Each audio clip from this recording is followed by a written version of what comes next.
What's going on, guys? Welcome back to the channel. Today we're going to be checking out something that was suggested in the comments section, and that is why British TV is better than American TV. I mean, I feel like I don't have a lot of experience watching British TV. Right. Just the little bits and pieces we've seen on the channel. Mm-hmm. But I feel like this could be true because the things we've seen have been pretty great. Yeah. And even just the adverts are oh my goodness. Above. There's a next level when it comes to specifically British adverts. Mm-hmm. I don't think that's what they're going into here. Yeah. But, you know, for example, something that stands out to me when it comes to British TV is we've recently got into specifically Bob Mortimer on Patreon with Would I Lie to You? And that is a type of show. It's called a British panel show, I believe. Right. That I've never seen in the U.S. Not like that. I mean, I feel like we've had, what's that one, which I can't even think of the name of it, so that should tell you how great it is. But there's the Celebrity Squares or something. What is that show? Never heard of it. Where they like sit, there's like a big cube and they all sit in little windows and I forget what it's called. Yeah, so it must not have been that great to you. That's the only one I can really think of. Yeah, we did check out a video, I don't know, it's been quite a while ago, that was talking about some of the differences between British and American TV, and that was pretty eye-opening. Definitely a difference in the type of comedy. British TV, or we'll say British characters, tend to be a little bit more self-deprecating than American characters in general. Something we also learned during that video was how American TV shows tend to always have to have a wonderful, lighthearted ending. Yeah, like a clean wrap-up of, oh, this is the moral of the story. And it seems like Brit comedy specifically, but probably others types of shows have this, like, reality to underlying dark humor, self-deprecating, not really a necessary positive ending to it. It's about the everyday Joe and his failures, his absolute reality. Yeah. It's like I don't really know how to explain that, but you know what I'm talking about. Yeah. Anyways, guys, enough rambling. Let's go ahead and jump in here and check out why British TV is better than American TV. British television may not always receive the same level of worldwide recognition that American telly enjoys, but just because it isn't as well known doesn't mean it isn't great. Before we get started, something I just realized that I wanted to mention was we learned just how many shows that we know of in America originated out of the UK. Yeah, like the original version is UK, but or British, and we've like redone it. The Office is a good example of that. Version. Yeah. In terms of specific types of shows that Britain particularly excels at, panel shows are a prime example. There's a weird man at the back who is determinedly walking towards a door that isn't there. Panel shows are a virtual unknown commodity in the US nowadays. Yes, it's a format that has been popular stateside in the past, but they're thin on the ground now, and they're usually very focused on actually competing for points. Meanwhile, here in the UK, the points are but a means to an end. The real reason for these shows is comedy, jokes, comedy, and satire. What else emerged this week that could make Trump's meeting with Prince Charles a bit tense? He wants Shag Camilla. The likes of 8 out of 10 Cats, Mock the Week, and especially we've been recommending that one. are all about the interactions between the panelists themselves, and the more outrageous the better. What comes from Glasgow and glows in the dark? Is it Sir Alex Ferguson's nose? The spontaneous repartee and clever answers all add up to a stream of shows we'd happily watch on Dave, on repeats, basically forever. So British comedy beats American comedy. So, you know, that's something that I recently learned because we've been covering, like I said, we've been covering Would I Lie to You, specifically Bob Mortimer over on Patreon. I'm doing all the Bob Mortimer clips of Would I Lie to You. I think at this point we've done like 7 or 8 different videos about Bob Mortimer's on Would I Lie to You. And it took us a little bit of time to really understand that it has nothing to do with points or who's winning. It's literally just about the fun of it, and it's about the stories themselves and whatnot. And I love that. I love the fact that it's not so much about keeping score and whatnot. You know, I think in regards to Would I Lie to You specifically, it's basically the only panel show we've ever checked out so far. Yeah. It's like I don't even think they even know the score. Right, and that makes it more fun. It does. They're just being ridiculous. It's just lighthearted and just freeing. Yeah. Tell us something we don't know. Yes. And let's be honest, it isn't only the panel shows either, but it isn't just being funny that the UK has a knack for. Because boy, do we know good daytime telly when we see it. While there are various similarities between both sides of the Atlantic on this one, and in some cases UK shows have even been modelled on US predecessors, it's all about the variety with British audiences. That result is the cat's whiskers. While US networks offer talk shows and talk shows and talk shows, Britain can binge on a smorgasbord of programme types, with game shows, home, garden and cookery shows, and whole episodes of afternoon entertainment centered on the how, why and where of buying and selling antiques. Let's go bargain hunting! As much as we love Ellen DeGeneres, you just can't beat a bit of bargain hunt. Next, I agree. What is that show that... Not Antiques Roadshow, right? No. American Pickers? No, I'm not talking about the antique part. I'm talking about the home showing show. We saw like one episode of it. Yeah. Location. Yeah, that was Yes. I like that. I want to watch some more episodes of that. Soaps. If it's high-tension melodrama you're after, then it's prime-time viewing in these parts. I don't employ blokes who terrorise women. Hey? You right.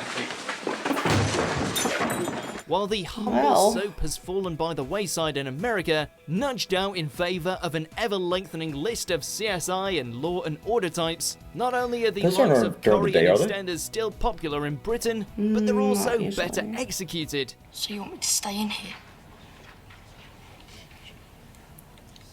You need to do your punishment, Bobby. Yes, the storyline... That surprises me, to be honest, that soap operas or soaps are popular in the UK. Well, I've learned that through comments. I had a number of comments, specifically on Patreon again. I don't remember what videos, but I've had people bring up soaps for some reason. And it seems to be that soaps are still pretty popular in the UK. They're obviously popular with a subsection here in the US, but they don't seem to be that popular. I've never seen a British soap opera, but the ones in the US are so cheesy and over the top. And I'm just like, oh gosh. Oh my goodness. So that's why it surprises me that you guys would enjoy that, because I don't know, maybe yours are like so much better than ours. Something else interesting, he brung up CSI and those types of shows comparing to what he called like daytime shows. And it's like, those aren't daytime shows here. Those are shows that come on like reruns might be shown during reruns, but like those shows usually come on like 8, 9 p.m. in the evening. Yeah, so I'm curious if even the way what our daytime shows are versus what come on in the evenings may be different between the US and the UK. Like, is there a different subsection of shows you would likely find during the day versus in the evenings? Obviously, I think for both sides of the pond, soap operas would be probably during the day. They always happen here. Yeah, here. By the way, he said that he was talking about all the talk shows we have in America. Oh my goodness. If you are a kid in the US, you are, and you're homesick, back in the day anyway, you were like watching the talk shows. It was like Ricky Lake, Jenny Jones, Sally Jesse Raphael, Mari. Jerry Springer. Back in the day, yeah. Maybe that's one that as a little kid we shouldn't have been watching, but yeah. None of them probably. Yeah, nonetheless. Lines are absurd and the characters are outrageous. And all of those characters seem to spend all of their time in the pub. But would you have it any other way? Makes sense. Given that these shows are often praised for shining light on real-world issues too, they're basically etched into general British culture. So please, consider yourself very lucky. But it's not just the actual shows that That's are been on better since in Britain. 1960. It's Did you also see that? what's between them. What's between them? What? Advertising is a necessary annoyance to fund television in general, the Americans seem to go a little overboard. US telly is dominated by advertising, with nearly every program being specifically structured around commercial breaks. I can finally get back to tending my garden. I can finally fight my wife's new husband, Danny Cross. While, though it's true we still have to endure the ads in the UK, they're not nearly as frequent or as lengthy, and if you're watching the BBC, then mid-show ads don't actually exist. And even when the adverts are on, some of them are bloody brilliant anyway. Hi, I'm Derek Bum. Say goodbye to daily stains and dirty surfaces with new kitchen gun. Fewer ads often brings other benefits as well. In theory, less emphasis on advertising breeds less censorship, or at least fewer outside influences. Oh, that makes a lot of sense. Yeah. I wanted to say that here the issue is prescription drug adverts. That is our main pharmaceutical adverts.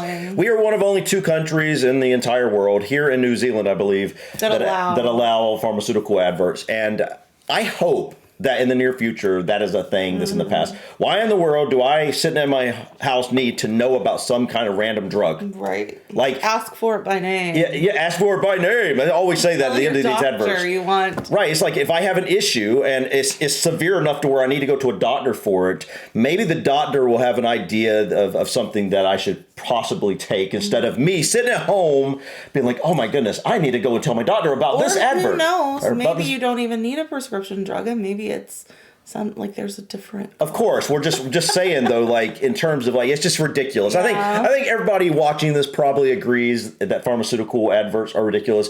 And one of the bad things about that is because especially when it comes to certain programming, like our what do you call them? Not talk shows, but like different news segments. There's so many pharmaceutical adverts on our news segments that basically they control a lot of what the media says. Yeah. And so there's a conflict of interest there, in other words. For sure. Which leaves British creators with more freedom on what kind of stories they want to tell and how they tell them. Okay. It's often said that scripted telly feels much less concerned with appealing to the masses in the UK, or with displaying content that advertisers or censors will find acceptable. Would you all please just out of my office? And so, our schedules are usually laden with indie dramas, cutting-edge comedies, more subtle documentaries, and niche offerings. You just need to know where to look. I know that look. I do that look. I've still never seen when Doctor Who. Those indie shows, though, don't expect them to be on the air for ages, outstaying their welcome and generally overdoing it. Well, go on then, if you've got the bollocks. Good British shows know when to stop. In the States, a short run of episodes usually means that the network has pulled the plug on a series. In the UK, it usually means that you're left wanting more and loving the show because of that. The Office, Fleabag, Fawlty Towers, they all came, we watched them, we liked them, and they left. Perfect pacing, on-point character development, and no filler. America, take note. While there's no need or in fact basis to label all American TV writing as lackluster, it clearly isn't, we Brits are proud of the quality content that our relatively small population produces year on year, and with good reason. So you are not to be rid of me, my love. So I am not to be rid of you, my love. It's all linked with a very British thirst for realism. While UK schedules aren't totally averse to sensationalism, a half hour in Albert Square promptly proves that we're less capes and crusaders and more biscuits and boredom. You come near me again and I will Easterners. punch you in the face. Me and you, we ain't family no more. That's not to say that British shows I'm are boring, Alan Partridge. rather that they turn actual everyday life into something that's entertaining. The dialogue sounds like something real people would say. The characters are recognisably flawed. The storylines are something that could happen to you. That is kind of what I was getting at. That's what I was trying to explain, how we learned that it's more real. The characters in British TV shows tend to be wrote to be more real. The characters are written to be more real. Yeah. Whereas here, I feel like it's more idealism. Yeah. Yeah, you want to live out a fantasy of being something you're not, maybe. Yeah. Yeah. Yeah. If you're going to be like this, maybe you should just go. Not after 3 of you are in danger, no. What do you think they'll try it again? Well, I don't know, do I? Even with the more outlandish British shows, did someone say Doctor Who? There's a focus on finding the real in amongst the weird. And while there definitely are American examples of this, it's a British specialty. There's more. The result? You could say that British telly prompts more introspection and self-awareness. It's subtler. You'll watch it, and then you'll find yourself randomly thinking about it in a week's time. The big, bold, brash, and even bigger budgets of American entertainment clearly has its place. But there's something to be said for stories that make you think, question, and wonder what the heck life's all about as well. And Britain's got that down to a T. Give my regards to Mrs. Thursday. And that's why we believe that British telly is better than American TV. Yeah, I think, like you said before, we watched that other one about the differences between US versus UK TV. And I think the big takeaway is that US TV tends to be more mindless. Like, you just want to, disassociate from reality and not have to think and just be dumb for a while. Yeah, I think that's true. Whereas I feel like British TV makes you, like they said, it makes you think and ponder and face reality, kind of. You know, you're absolutely onto something there. I think that is one of the major differences. That, and like we were saying, the fact that our characters, I think, in U.S. TV as a whole, there are characters that are very realistic, but as a whole, I think it is about creating. It's always about the character ends up in a good place versus. I mean, not always, but a lot of the time. Yeah, but versus in British TV, it seems like it's about reality. And they're going to go through their hardships, and they might even end in a hardship in some way, or worse off than they started. Or worse off. Yeah. We haven't seen a ton of British TV. We've seen bits and pieces here and there, but we have gathered that I think I've seen enough little bits and pieces. I think that is accurate when I've heard that be said.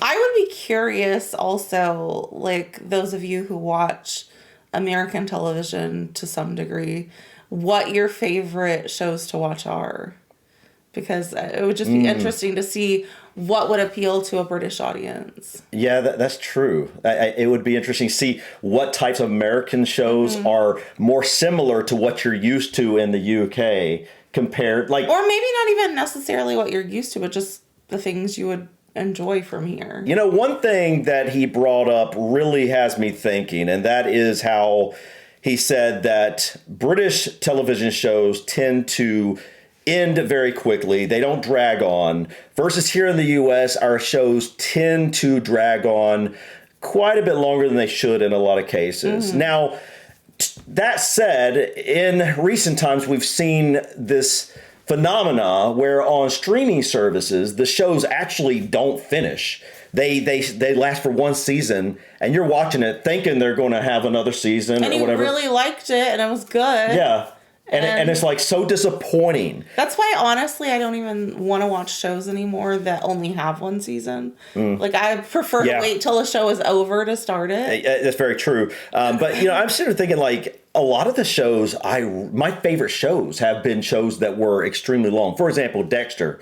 Dexter went 8 seasons. Yeah. And then on top of that, then it came back with a season of him years later. And then it came back with him as his younger self for a season, and then it came back now with him. Anyway, I'm not going to give away spoilers if you watch Dexter. Yeah, but it's really good though. But we're on. If you add that all up, I think we're on season 11 technically. They call it different. This is like Dexter. Yeah, there's different names. Resurrection or something. But nonetheless, it deserved more, and I'm so happy they've done that. There are plenty of shows I can think about that I wish it had gone on. For example, Prison Break. It lasted 5 seasons, and it wasn't enough. Yeah. And so I'm curious.